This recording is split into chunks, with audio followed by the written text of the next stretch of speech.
Assalamu alaikum students, my name is Numan Mahmood and I am going to present a series of lecture on physics. Our today's topic of discussion is simple harmonic motion. In simple harmonic motion, we will also discuss horizontal and vertical mass spring system. हम horizontal और vertical mass spring के different parameters को देखेंगे और इसकी equations को भी drive करेंगे. Simple harmonic motion को study करने से पहले हम थोड़ा सा टाइम periodic motion को देंगे क्योंकि periodic motion से ही हमारे पास वाइब्रेटरी मोशन निकलती है और उस वाइब्रेटरी मोशन की ही एक टाइप सिंपल हार्मोनिक मोशन है. अगर हम पीरियोडिक मोशन की बात करें तो पीरियोडिक मोशन हमारे पास ऐसी मोशन है जिसमें बॉडी अपने सेम पाथ को फॉलो करती है. रिपीटेडली ना सिर्फ अपने सेम पाथ को फॉलो करती है बल्कि सेम अमाउंट ऑफ टाइम में भी ये सारा काम करती है. जैसे इसकी एग्जांपल्स अगर ली जाए तो पानी पे बनने वाली वेव्स वो पीरियोडिक मोशन की एग्जांपल है. इसके अलावा सिंपल पेंडुलम हमारे पास पीरियोडिक मोशन की एग्जांपल है. हमारी अर्थ की मूवमेंट ये भी पीरियोडिक मोशन की एग्जांपल है. जैसा कि मैंने पहले ये कहा कि हमारे पास पीरियोडिक मोशन की एक एग्जांपल वाइब्रेटरी मोशन है और उसी वाइब्रेटरी मोशन की एक स्पेशल टाइप है सिंपल हार्मोनिक मोशन. अगर हम सिंपल हार्मोनिक मोशन की बात करें तो सिंपल हार्मोनिक मोशन हमारे पास ऐसी टाइप ऑफ मोशन है जिसमें restoring force directly proportional to negative of the displacement है. इसको फर्दर एलैबोरेट करते हैं नेक्स्ट स्लाइड पे. अच्छा जी, ना सिर्फ फोर्स डायरेक्टली प्रोपोर्शनल है नेगेटिव ऑफ द डिस्प्लेसमेंट के बल्कि एक्सेलरेशन भी डायरेक्टली प्रोपोर्शनल है नेगेटिव ऑफ द डिस्प्लेसमेंट के. इस पॉइंट को थोड़ा सा इन डिटेल डिस्कस करते हैं. देखिए अभी तक हमने दो बातें की हैं. F is directly proportional to -x, A is directly proportional to -x. इसका मतलब एक ये हुआ कि A and F have same direction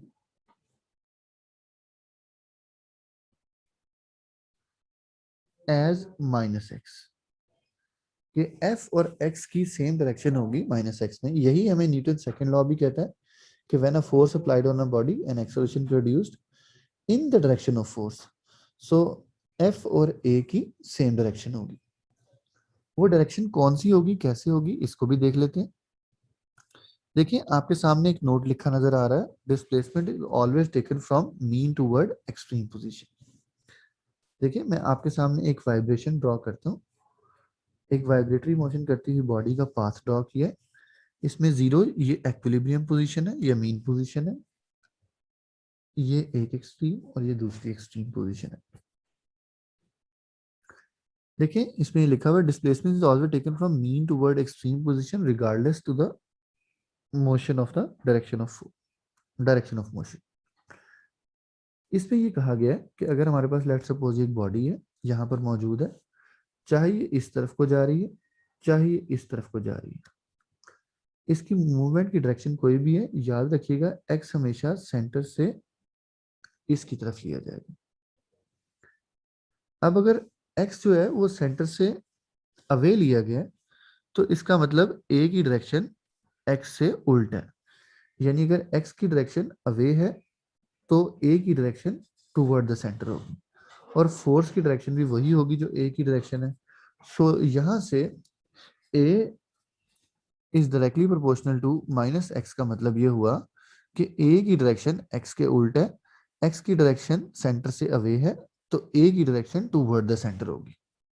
so acceleration is always toward the mean position. ये इसी इक्वेशन से ही हम वाज़ेह कर सकते हैं. सो उम्मीद है आपको इस पॉइंट की समझ आ गई होगी. सो सिंपल हार्मोनिक मोशन में acceleration is always toward the mean position होता है या डायरेक्टली प्रोपोर्शनल टू -x होता है. अगर एक्सेलरेशन की ये कंडीशन है तो फोर्स भी सेम होगा because acceleration and force always have the same direction. अच्छा जी आगे चलते हैं जी. जनरल फॉर्मूला है for the simple harmonic motion. जब भी हम सिंपल हार्मोनिक मोशन को डिस्कस करेंगे तो कोई भी बॉडी जो सिंपल हार्मोनिक मोशन को परफॉर्म कर रही है उसकी चार चीजें एक्सप्लेन करना बड़ा जरूरी है. नंबर वन उसकी डिस्प्लेसमेंट, उसकी वेलोसिटी, उसका एक्सेलरेशन और उसका टाइम पीरियड. सो ये चार जनरल इक्वेशंस हैं. जनरल इक्वेशन से मुराद ये कि तमाम की तमाम सिंपल हार्मोनिक मोशंस पर ये अप्लाई होती है.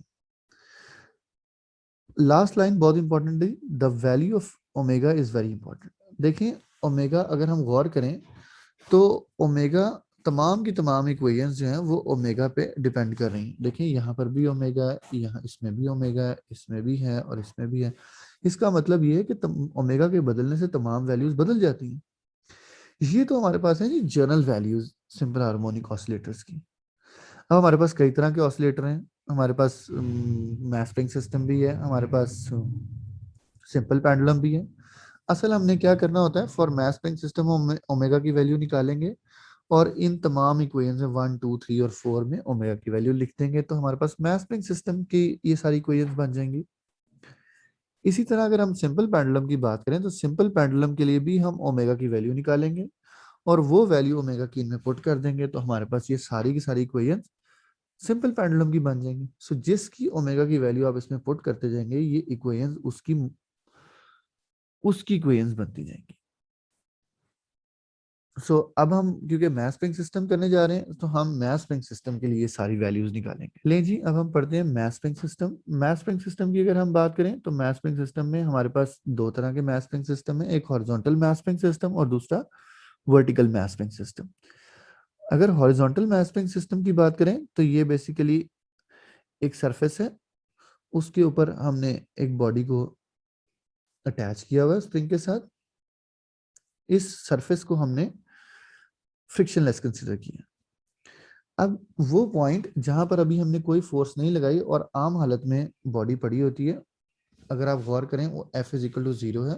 ये वाला पॉइंट जहां पर ये ग्रीन कलर का एरो लगा हुआ है, जहां पर इस पॉइंट को हम बोलते हैं x इज इक्वल टू 0 या ये मीन पोजीशन है। अब मैं इसे स्ट्रेच करता हूं। अब देखिए मैंने इसे यहां से स्ट्रेच किया है, इस पॉइंट तक ले आया हूं x is equal to a तक।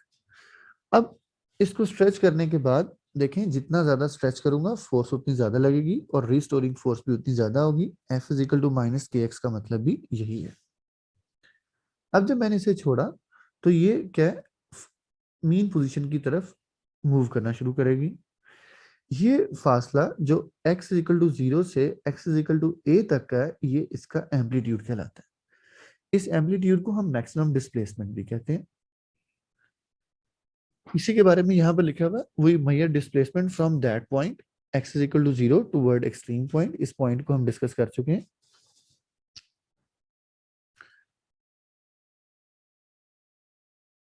हम अगली स्लाइड पे मूव करते हैं।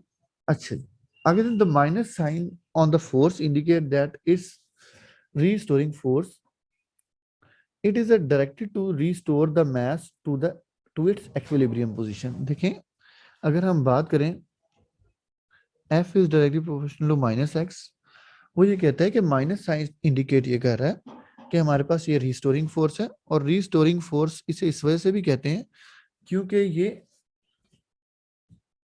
सिस्टम को वापस अपनी इनिशियल कंडीशन में रिस्टोर करने के लिए इस्तेमाल होती है। के हमारे पास स्प्रिंग कांस्टेंट होता है, the force is not constant so the acceleration is also not constant. देखें अगर हम बात करें फोर्स बदल रही है, जी बिल्कुल बदल रही है। देखें जहां पर F इज इक्वल टू के एक्स है, तो जब x 0 होगा मीन पोजीशन पर तो फोर्स भी 0 हो जाएगी, और अगर मैं एक्सट्रीम पोजीशन की बात करूं तो फोर्स भी मैक्सिमम हो जाएगी, कि एक्स नॉट हो जाएगी। सो फोर्स एक बदलती हुई चीज है, अगर फोर्स बदल रही है तो इसका मतलब एक्सेलरेशन भी बदल रहा है। मैं ये कह सकता हूँ कि सिंपल हार्मोनिक मोशन एक ऐसी टाइप ऑफ मोशन है जिसमें हमारे पास एक्सेलरेशन और force toward the mean position होते हैं और हमेशा बदलते रहते हैं। ये एक मैंने चीज नई ऐड कर दी है। अच्छा जी नेक्स्ट मूव करते हैं जी, सिंपल हार्मोनिक मोशन डिस्प्लेसमेंट। अब ये कुछ पैरामीटर्स हैं इसके, वो देख लेते हैं। Displacement is measured from the equilibrium position. Amplitude is the maximum displacement. जो मैक्सिमम डिस्प्लेसमेंट है x इज इक्वल टू 0 से x is equal to a तक का फासला, इसे हम एम्पलीट्यूड बोलते हैं।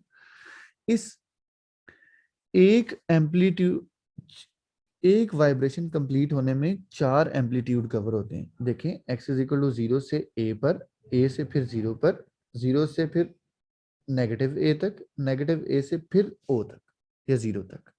ये हमारे पास याद रखिएगा एक कंप्लीट वाइब्रेशन जो है वो हमारे पास, मैं इसको यहाँ पर मेंशन भी कर देता हूँ, one vibration is equal to 4 time of the amplitude. अच्छा जी, और इस 4 टाइम ऑफ द एम्पलीट्यूड को कवर करने में जो टाइम लगता है उसे हम बोलते हैं ये टाइम पीरियड है। इसके अलावा फ्रीक्वेंसी जो है वो आपको पता है टाइम पीरियड का इन्वर्स होती है। 1 सेकंड में जितनी वाइब्रेशन पूरी हुई होती है उसको हम फ्रीक्वेंसी कहते हैं। ले जी, अब हम बात करते हैं जी वर्टिकल मैस स्प्रिंग सिस्टम की। Vertical mass spring system basically उससे थोड़ा सा डिफरेंट है। हॉरिजॉन्टल मैस स्प्रिंग सिस्टम में हमारे पास एक जो स्प्रिंग है और जो बॉडी है वो किसी सरफेस के ऊपर चल रही होती है, लेकिन यहाँ पर वो एयर में मूव कर रहा है। बस इसके अलावा इसके अंदर कोई डिफरेंस नहीं है। याद रखिएगा यहाँ पर रीस्टोरिंग फोर्स बैलेंस हो रही है वेट से।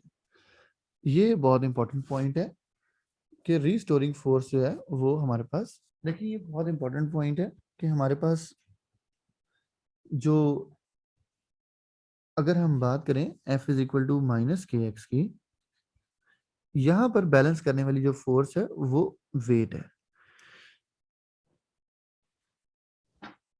सो बाकी सब कुछ सेम आएगा, सिर्फ और सिर्फ ये बात बड़ी इंपॉर्टेंट है।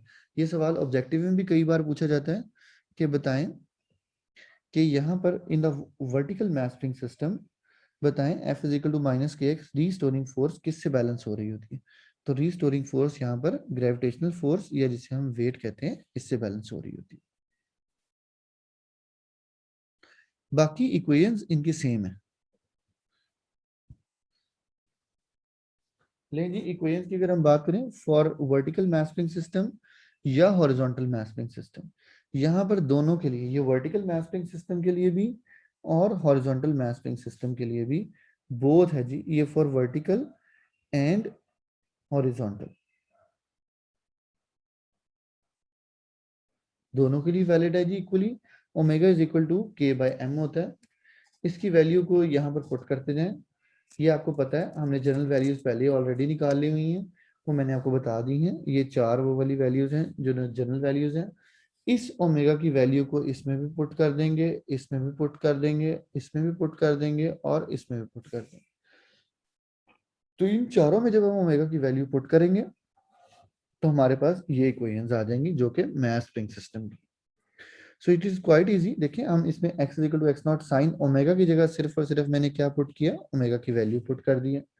इसी तरह v में ओमेगा की वैल्यू पुट कर दी है और a में ओमेगा स्क्वायर जब पुट करेंगे तो k बाय m बाहर आ जाए। तो ये हमारे पास क्या आ जाएंगी, मैस स्प्रिंग सिस्टम की इक्वेशंस आ जाएंगी।